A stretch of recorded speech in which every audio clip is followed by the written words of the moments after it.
दोस्तों, अगर आपको बहुत गुस्सा आता है, आपका गुस्सा कंट्रोल नहीं होता है, तो आप इस कहानी को पूरा सुनिए।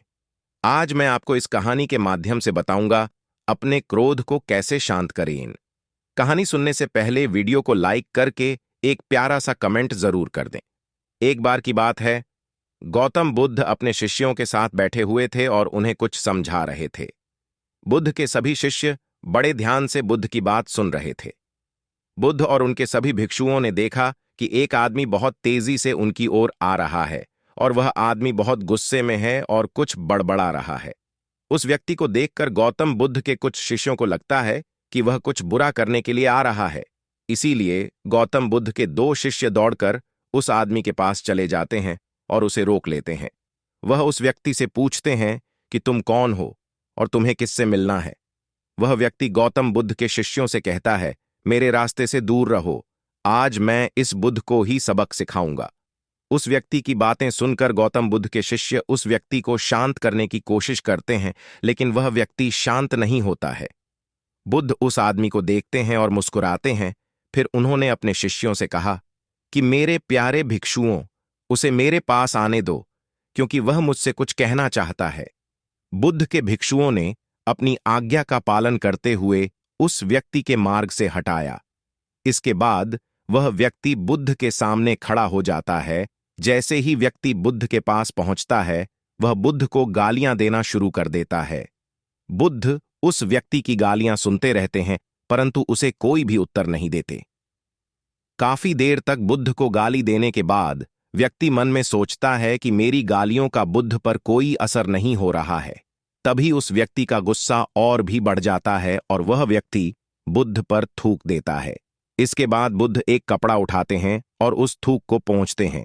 यह देखकर गौतम बुद्ध के सभी भिक्षुक क्रोध से भर जाते हैं, लेकिन बुद्ध की अनुमति के बिना कोई भी भिक्षुक अपना क्रोध व्यक्त नहीं करता। वह व्यक्ति फिर से बुद्ध पर थूकता है और बुद्ध फिर से कपड़ा उठाते हैं और थूक साफ करते हैं। मित्र, तुम कुछ और कहना चाहते हो? बुद्ध मुस्कुराकर पूछते हैं। जैसे ही वह व्यक्ति बुद्ध का यह प्रश्न सुनता है तो वह व्यक्ति अंदर तक हिल जाता है। फिर वह व्यक्ति बुद्ध को कोई उत्तर नहीं दे पाता और तुरंत वहां से चला जाता है।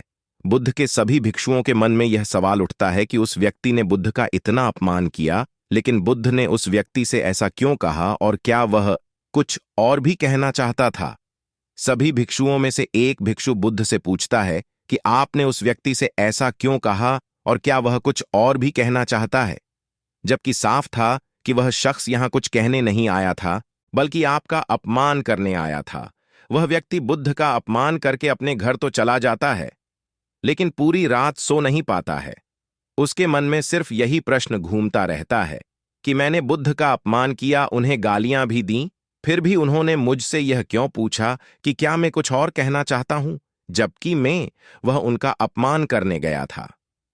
अगले दिन वह व्यक्ति सुबह जल्दी उठकर बुद्ध के चरणों में लेट जाता है।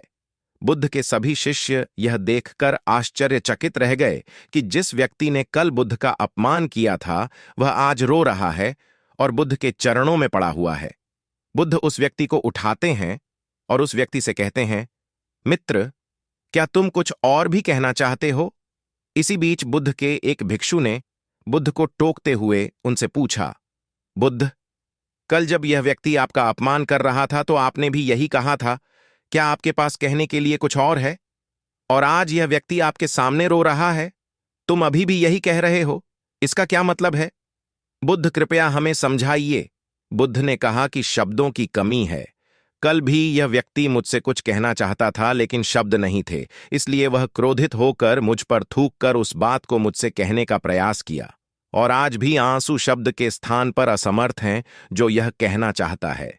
उसके बाद वह व्यक्ति बुद्ध से कहता है कि बुद्ध, मुझे क्षमा कीजिए, मैंने आपका अपमान किया है। बुद्ध कहते हैं कि तुम्हें क्षमा मांगने की कोई आवश्यकता नहीं है, क्योंकि तुमने ही क्रोध किया है और उसका दुख भी भोगा है। आपने दूसरे को क्या नुकसान पहुंचाया? क्रोध एक आग की तरह है जो हम अपने हाथ में रखते हैं, उसे किसी और पर फेंकने के लिए, लेकिन भूल जाते हैं कि उस अंगारे से पहले अपना हाथ जलता है। दोस्तों, आशा करता हूं आपको इस कहानी से काफी कुछ सीखने को मिला होगा। ऐसी ही और कहानी सुनने के लिए हमारे चैनल को सब्सक्राइब जरूर करें। धन्यवाद।